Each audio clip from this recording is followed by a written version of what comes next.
so hot.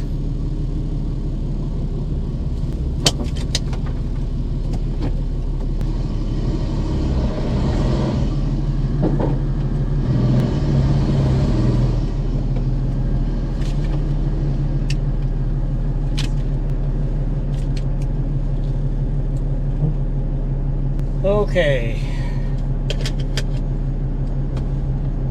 I know it's been a while since I've posted a video.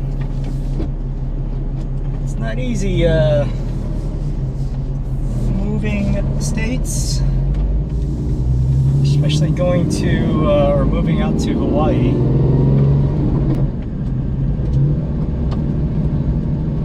Can't remember if I said this on this video or not, but it's, or I should say on this channel or not, but it's not easy. It's not easy becoming a resident of Hawaii. It's not designed for people to move here. Anyway, so what this video is about is I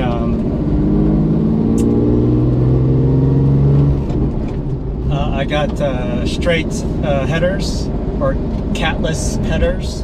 Basically, I don't know what brand it is. I got it from the UK. It was on eBay. It was relatively cheap. It was like $800 something, and then they gave me a sale or discount or something like that. So it was under $800, 700 something. And I'm assuming they're equal length headers, straight pipe. If you've been following this channel, what I did was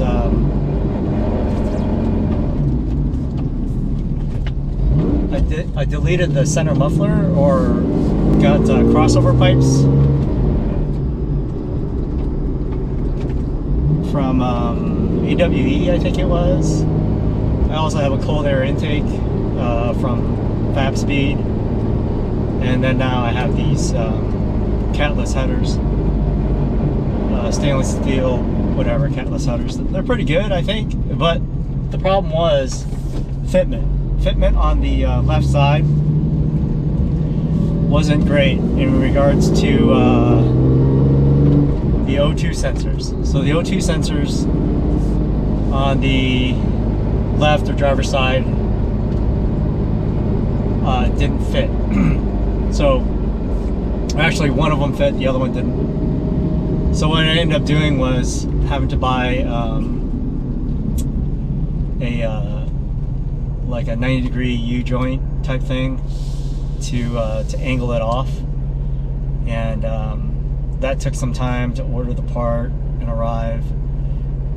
I installed spacers. So if you don't know, spacers kind of serve in lieu of the catalytic converters. I guess you put these spacers in, and what it does is it limits the amount of exhaust going in for the downstream O2 sensor, and it kind of fools the, I'm assuming it fools the CPU to think that there are cats, and then it doesn't throw any kind of like edge code or anything like that. Unfortunately, Hawaii doesn't require any kind of emissions testing, so that's why I was okay removing the cats. In addition, like the previous owner had the car pretty low, and I think over the course of having it so low, he bumped the bottom of the original headers, so you can see like they're dented, and that always bothered me, so I was happy to kind of get rid of them. But going back to the install, it was pretty, I mean, doing it for the first time, it was difficult for me. Working in a really tight space, and you know, having to buy the different spacers and not being sure whether it was going to fit. Removing the old header was really easy. That turned out to be pretty straightforward. I was afraid it was going to be seized or rusted, so I was very happy that all the bolts came out. The studs, there's not actual studs, they're like bolts, like a T12 headed bolt, and there's 18 of them, 9 on each side. So anyways, going back to the install, if you want to do something like this, I don't know if you care to do so or not, but if you do, and you have the same generation of vehicle that I have, then I think it'll be relatively easy, because you kind of know what you're going into based on this install. But I will say that that U-joint, it comes with a little locking nut, and there wasn't enough room to put that locking nut down, so I had to screw it all the way down flush, more or less. But I had to find the right crush washers or spacers in order for it to be in the right angle. Not right angle as in 90 degrees, but in the correct angle in order for it to fit. Otherwise it doesn't fit. And when I noticed when I retorqued everything, that was kind of loose. So the O2 sensor on the downstream port on the left side of the engine isn't super tight. It's just kind of loose. I don't know if that makes a huge difference or not, but it's just something I'm gonna have to deal with, or just accept. It was very difficult to find the right washer or crush washer for it to like land on that spot. It was almost impossible. I had tried a bunch of different iterations. And so if you're going to do this, I'd recommend, you know, while it's off, finding the correct angle, and then finding the correct, you know, like copper or aluminum crush washer, and having it stop short, and then just pounding it so that it tightens all the way flush. I kind of wish I did that, but it's too much of a hassle to take apart and redo again. Plus, I'm not sure if I have the right combination of washers. So overall, I'm happy I did it. And I say that only because there's no check engine light or nothing seems to be wrong with the engine. But had it been like an issue, then I'd regret having to do this whole thing. The spacers, they come with different apertures, and I went back and forth with the spacer manufacturer, and they had recommended just using the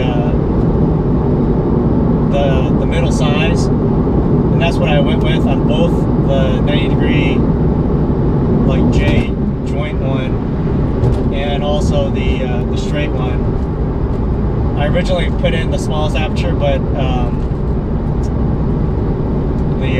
the folks over at that made the spacers recommended to just go with the middle one. They've never had faults with it. The engine does sound louder. You can hear the exhaust a lot more. These mics don't work that great, so I don't know how much you're picking up on it. But I can tell it is louder now. Whether I can tell like a difference in horsepower, I want to say I can, but it's been so long since I've driven this car, because it's been on the ramp for so long, because I've been waiting for these parts and installing this stupid thing, that like I haven't driven this car in probably like over 4 weeks, and I can't tell whether it's like a significant change. I want to say it is, but that could just be my mind, you know, telling me it is. I do like the sound. It's a little bit, you know, whatever, louder.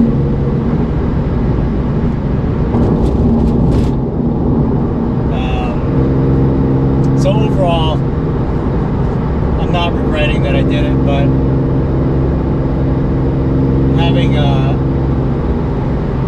knowing how difficult it is, I don't know if I would have done it again. Meaning, if I knew,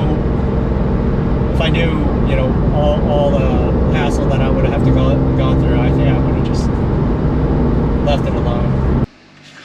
Okay, well, here it is.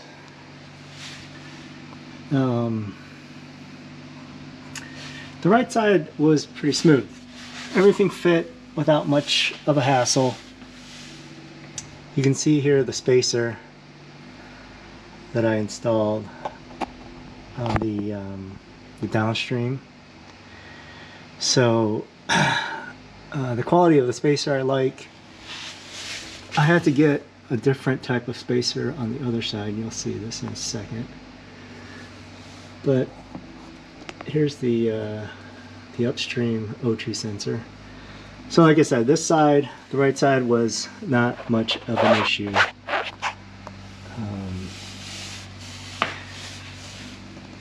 Pretty good fit. However, on the other side here, this is my crossover center muffler delete. On this side, it was another story. So the O2 sensors, at least the quote-unquote upstream sensor, that would not fit. See this? I don't know if you can see that, but basically this runs into this bracket.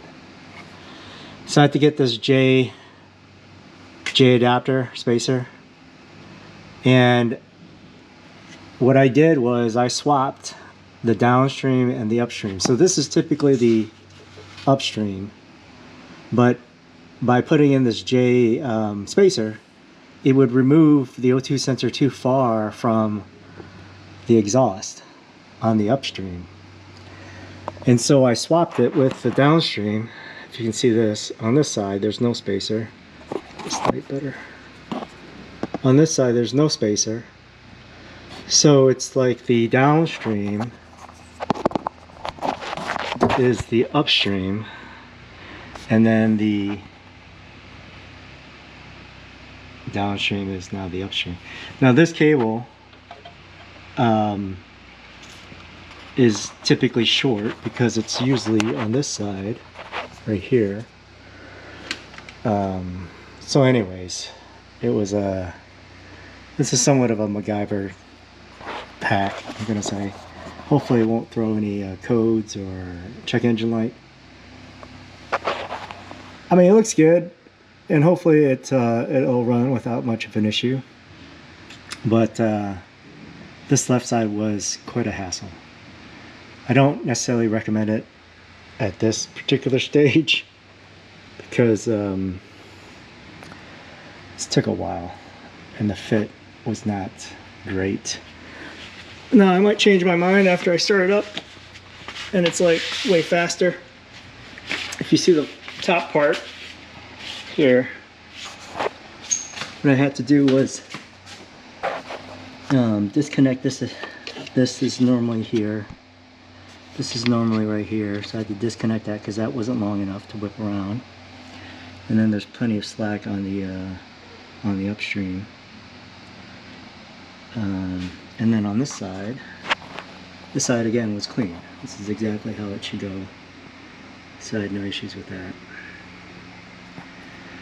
Alright, so my next video will be a cold start. Hopefully it'll start without any engine codes, sound a little bit more aggressive, and be a little bit faster.